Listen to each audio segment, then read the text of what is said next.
Hello दोस्तों, स्वागत है आपका मेरे YouTube चैनल में। हिस्ट्री की सीरीज में आज हम मौर्य काल से जुड़े हुए 50 क्वेश्चन आंसर्स देखेंगे। ये क्वेश्चन आंसर्स बहुत इंपॉर्टेंट होने वाले हैं क्योंकि ज्यादातर एग्जाम्स में मौर्य काल से जुड़े हुए क्वेश्चन आंसर्स पूछे जाते हैं। तो हम वीडियो शुरू करते हैं।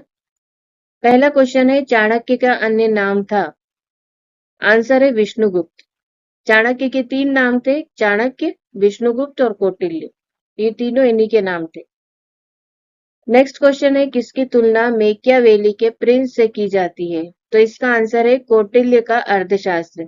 कौटिल्य ने, चाणक्य ने जो ग्रंथ की रचना की थी, अर्थशास्त्र नामक ग्रंथ की, उसकी तुलना मेकियावेली के प्रिंस से की जाती है। नेक्स्ट क्वेश्चन, वह शासक कौन था जिसने राज सिंहासन पर बैठने के लिए अपने बड़े भाई सुसीम की हत्या की थी? तो इसका आंसर है अशोक। इन्होंने अपने बड़े भाई सुसीम की हत्या की थी राज सिंहासन पर बैठने के लिए। नेक्स्ट क्वेश्चन, सम्राट अशोक की वह पत्नी कौन थी जिसने उसको प्रभावित किया था? इसका आंसर है कारुवाकी। नेक्स्ट क्वेश्चन, अशोक ने अपने सभी अभिलेखों में एक रूपता से किस प्राकृत का प्रयोग किया है? इसका आंसर है अर्धमागधी भाषा का। नेक्स्ट क्वेश्चन, बिंदुसार ने विद्रोहियों को कुचलने के लिए अशोक को कहां भेजा था? इसका आंसर है तक्षशिला। बिंदुसार के शासनकाल में तक्षशिला में 2 विद्रोह हुए थे, जिसमें उन्होंने पहले सुशीम को भेजा था जो अशोक के बड़े भाई थे, और जब उनसे नहीं संभला तो फिर उन्होंने अशोक को बाद में भेजा था। तो कहाँ गए थे अशोक? तक्षशिला, विद्रोह को दबाने के लिए। नेक्स्ट क्वेश्चन, वह व्यक्ति कौन है जिसका नाम देवान प्रियदर्शी भी था? इसका आंसर है मौर्य सम्राट अशोक। अशोक का नाम देवान प्रियदर्शी भी था, और ये क्वेश्चन बहुत इंपॉर्टेंट है। नेक्स्ट क्वेश्चन, निम्नलिखित में से प्राचीनतम राजवंश कौन सा है? मौर्य, गुप्त, कुषाण, कण्व। तो इनमें से प्राचीनतम राजवंश है मौर्य राजवंश। नेक्स्ट क्वेश्चन, कौटिल्य या चाणक्य किसका प्रधानमंत्री था? इसका आंसर है चंद्रगुप्त मौर्य के प्रधानमंत्री थे, क्योंकि चंद्रगुप्त मौर्य ने चाणक्य के कारण ही जो मगध के शासक थे घनानंद नंद वंश के, उनको हराया था और वहां पर मौर्य वंश की स्थापना की थी। नेक्स्ट क्वेश्चन है, कलिंग विजय के उपरांत अशोक महान ने किस धर्म को अंगीकार किया था? तो इसका आंसर है बौद्ध धर्म को अंगीकार किया था, क्योंकि कलिंग विजय के बाद अशोक का हृदय परिवर्तन हो गया था और उन्होंने बौद्ध धर्म अपना लिया था। नेक्स्ट क्वेश्चन है, प्राचीन भारत का वह प्रसिद्ध शासक जिसने अपने जीवन के अंतिम दिनों में जैन धर्म को अपनाया था? इसका आंसर है चंद्रगुप्त मौर्य। इन्होंने अपने अंतिम दिनों में जैन धर्म को अपना लिया था। नेक्स्ट क्वेश्चन है, मौर्य साम्राज्य की स्थापना किसने की थी? इसका आंसर है चंद्रगुप्त मौर्य ने। चंद्रगुप्त मौर्य ने चाणक्य की सहायता से मगध के जो शासक थे नंद वंश के, घनानंद अंतिम शासक थे, इनको हरा दिया था और फिर मगध की गद्दी पर खुद बैठ गए थे और मौर्य वंश की स्थापना इस तरीके से उन्होंने की थी।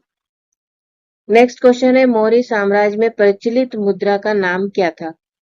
तो मौर्य साम्राज्य की मुद्रा थी पर्ण। ये चांदी का सिक्का होता था और 3/4 तोला के बराबर होता था। नेक्स्ट क्वेश्चन है, निम्नांकित में से कौन मौर्य वंश का शासक नहीं है? अजातशत्रु, चंद्रगुप्त मौर्य, अशोक और बिंदुसार। तो इसमें से अजातशत्रु जो है ये मौर्य वंश के शासक नहीं है, ये हर्यक वंश के हैं। और चंद्रगुप्त मौर्य, अशोक और बिंदु, ये तीनों मौर्य वंश के शासक हैं। नेक्स्ट क्वेश्चन, अशोक का उत्तराधिकारी कौन था? अशोक का उत्तराधिकारी आंसर है कुणाल था। नेक्स्ट क्वेश्चन, मुद्रा राक्षस का लेखक कौन है? इसका आंसर है विशाख दत्त। विशाख दत्त ने मुद्रा राक्षस लिखी थी। ये एक संस्कृत नाटक है जिसमें चंद्रगुप्त मौर्य और चाणक्य के बारे में बताया गया है, खासकर चाणक्य की जो राजनीतिक सफलताएं थी उस बारे में बताया गया है। नेक्स्ट क्वेश्चन है, विशाख दत्त के प्राचीन भारतीय नाटक मुद्रा राक्षस की विषय वस्तु है?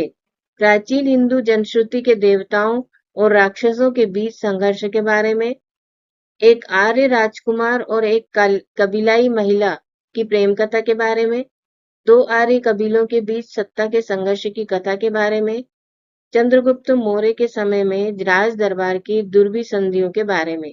तो इसका आंसर होगा चंद्रगुप्त मौर्य के समय में राज दरबार की दुर्विसंधियों के बारे में। नेक्स्ट क्वेश्चन है, मालवा, गुजरात एवं महाराष्ट्र किस शासक ने पहली बार जीते थे? इसका आंसर है चंद्रगुप्त मौर्य ने जीते थे। नेक्स्ट क्वेश्चन, किसने सहिष्णुता, उदारता और करुणा के त्रिविध आधार पर राजवंश की स्थापना की? तो इसका आंसर है अशोक ने। अशोक ने उदारता, करुणा और सहिष्णुता के आधार पर राजवंश की स्थापना की थी। नेक्स्ट क्वेश्चन, निम्नलिखित किस शहर में अशोक के शिलालेख नहीं है?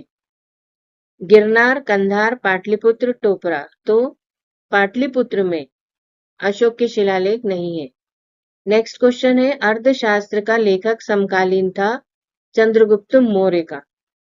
क्यों समकालीन था चंद्रगुप्त मौर्य का? क्योंकि अर्थशास्त्र ग्रंथ जो है ये चाणक्य ने लिखी थी और चाणक्य चंद्रगुप्त मौर्य का प्रधानमंत्री था, तो इसीलिए चंद्रगुप्त मौर्य का समकालीन था।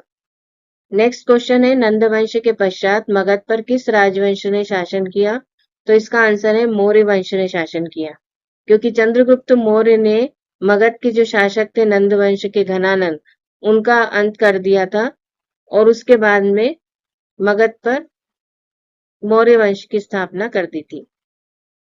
नेक्स्ट क्वेश्चन है, मौर्य काल में शिक्षा का सर्वाधिक प्रसिद्ध केंद्र था? इसका आंसर है तक्षशिला, ये शिक्षा का सर्वाधिक प्रसिद्ध केंद्र था। नेक्स्ट क्वेश्चन, मेगास्थनीज की पुस्तक का नाम क्या है? इसका आंसर है इंडिका। ये इंडिका एक यूनानी भाषा में लिखी गई पुस्तक है और इसको मेगास्थनीज ने लिखा है और इसमें मौर्यकालीन समाज, नगर, भूगोल इन सब के बारे में बताया गया है। ये क्वेश्चन बहुत इंपॉर्टेंट है। नेक्स्ट क्वेश्चन, जिसके ग्रंथ में चंद्रगुप्त मौर्य का विशिष्ट रूप से वर्णन हुआ है? इसका आंसर है विशाख दत्त। विशाख दत्त ने क्या लिखा है? मुद्रा राक्षस लिखा है और इनके इस संस्कृत नाटक में मुख्य रूप से चंद्रगुप्त मौर्य और चाणक्य के बारे में ही बताया गया है। नेक्स्ट क्वेश्चन है, वह स्रोत जिसमें पाटलिपुत्र के प्रशासन का वर्णन उपलब्ध है, वह है इंडिका। ये इंडिका मेगास्थनीज ने जो लिखी है यूनानी भाषा में, उसमें पाटलिपुत्र के प्रशासन का वर्णन उपलब्ध है। नेक्स्ट क्वेश्चन, अशोक के शिलालेखों में प्रयुक्त भाषा है? इसका आंसर है प्राकृत। नेक्स्ट क्वेश्चन, किस मौर्य राजा ने दक्कन की विजय प्राप्त की थी? तो इसका आंसर है चंद्रगुप्त मौर्य ने दक्कन की विजय प्राप्त की थी। नेक्स्ट क्वेश्चन, मेगास्थनीज ने भारतीय समाज को कितनी श्रेणियों में विभाजित किया था? इसका आंसर है 7 श्रेणियों में विभाजित किया था। मौर्य काल में समाज की स्थिति को उन्होंने भारतीय समाज की स्थिति को 7 श्रेणियों में विभाजित किया था। नेक्स्ट क्वेश्चन है, कौटिल्य के अर्थशास्त्र में किस पहलू पर प्रकाश डाला गया है? इसका आंसर है राजनीतिक नीतियों पर। जो चाणक्य ने ग्रंथ लिखा है अर्थशास्त्र, उसमें उन्होंने किस बारे में ज्यादातर बताया है? राजनीतिक नीतियों पर उन्होंने प्रकाश डाला है। नेक्स्ट क्वेश्चन है, निम्न में से कौन सा क्षेत्र अशोक के साम्राज्य में शामिल नहीं था या सम्मिलित नहीं था? अफगानिस्तान, बिहार, श्रीलंका, कलिंग। तो इसका आंसर है श्रीलंका, ये उनके साम्राज्य में सम्मिलित नहीं था। नेक्स्ट क्वेश्चन, पाटलिपुत्र को किस शासक ने सर्वप्रथम अपनी राजधानी बनाया? इसका आंसर है चंद्रगुप्त मौर्य ने पाटलिपुत्र को अपने राजधानी बनाया। नेक्स्ट क्वेश्चन, पाटलिपुत्र में स्थित चंद्रगुप्त का महल मुख्यतः बना था लकड़ी का।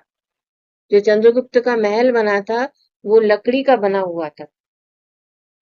नेक्स्ट क्वेश्चन है, बराबर गया जिले की गुफाओं का उपयोग किसने आश्रय गृह के रूप में किया था? तो इसका आंसर है अजीविकों ने। एक अजीविक संप्रदाय हुआ करता था, उन्होंने बराबर की गुफाओं का उपयोग किया था। नेक्स्ट क्वेश्चन है, किस अभिलेख से यह साबित होता है कि चंद्रगुप्त का प्रभाव पश्चिम भारत तक फैला हुआ था? इसका आंसर है रुद्र दमन का जूनागढ़ अभिलेख। जो रुद्र दमन का जूनागढ़ अभिलेख है, उससे यह साबित होता है कि चंद्रगुप्त का प्रभाव पश्चिम भारत तक फैला था। नेक्स्ट क्वेश्चन, केवल वह स्तंभ जिसमें अशोक ने स्वयं को मगध का सम्राट बताया है? इसका आंसर है भाब्रू स्तंभ। इसमें इन्होंने स्वयं को मगध का सम्राट बताया है। नेक्स्ट क्वेश्चन है, प्रथम भारतीय साम्राज्य स्थापित किया गया आंसर है चंद्रगुप्त मौर्य के द्वारा। नेक्स्ट क्वेश्चन, उत्तरांचल में अशोक का एक शिलालेख स्थित है। इसका आंसर है कालसी में। कालसी में इनका एक शिलालेख मिला है। नेक्स्ट क्वेश्चन है, सांची का स्तूप किसने बनवाया था? इसका आंसर है अशोक ने। अशोक ने कलिंग युद्ध के बाद बौद्ध धर्म अपना लिया था, तो उसके बाद में इन्होंने सांची के स्तूप वगैरह बनवाए। नेक्स्ट क्वेश्चन है, अशोक के शिलालेख को पढ़ने वाला प्रथम अंग्रेज कौन था? इसका आंसर है जेम्स प्रिसेप। ये प्रथम अंग्रेज थे अशोक के शिलालेख पढ़ने वाले। नेक्स्ट क्वेश्चन है, कलिंग युद्ध की विजय तथा क्षत्रियों का वर्णन अशोक के किस शिलालेख में मिलता है? तो ये शिलालेख 13 में मिलता है। 13वें शिलालेख में कलिंग युद्ध का वर्णन मिलता है और अशोक के हृदय परिवर्तन के बारे में भी इसमें बताया गया है। इसके साथ ही इसमें पड़ोसी राजाओं के बारे में भी बताया गया है। नेक्स्ट क्वेश्चन है, प्रसिद्ध यूनानी राजदूत मेगास्थनीज भारत में किसके दरबार में आए थे? तो इसका आंसर है चंद्रगुप्त मौर्य के दरबार में आए थे। ये क्वेश्चन भी बहुत इंपॉर्टेंट है। नेक्स्ट क्वेश्चन, चंद्रगुप्त मौर्य ने सेल्यूकस को कब पराजित किया? इसका आंसर है 305 ईसा पूर्व में पराजित किया। नेक्स्ट क्वेश्चन, कौन सा राजा प्राय जनता के संपर्क में रहता था? इसका आंसर है अशोक। सम्राट अशोक ये जनता के संपर्क में रहते थे। नेक्स्ट क्वेश्चन, अशोक के अधिकांश अभिलेख किस भाषा व लिपि में है? इसका आंसर है प्राकृत व ब्राही भाषा व लिपि में है अशोक के अभिलेख। तो ये मौर्य साम्राज्य से जुड़े हुए, मौर्य काल से जुड़े हुए 50 क्वेश्चन आंसर्स थे। इसके अगले वाली वीडियो में हम बाकी बचे हुए क्वेश्चन आंसर्स लेंगे। अगर आपको वो पढ़ना है तो आप वीडियो को सब्सक्राइब कर लें, और इससे पहले वाली वीडियो अगर आपको देखना है तो आप प्ले लिस्ट में जाकर इससे पहले के बने हुए वीडियो को देख सकते हैं। अगर आप नोट्स पढ़ना चाहते हैं तो लिंक डिस्क्रिप्शन में दिया गया है, वहां से आप उसे पढ़ भी सकते हैं, डाउनलोड भी कर सकते हैं। अगर इसी तरह की वीडियो और देखना चाहते हैं तो प्लीज चैनल को सब्सक्राइब करें। धन्यवाद।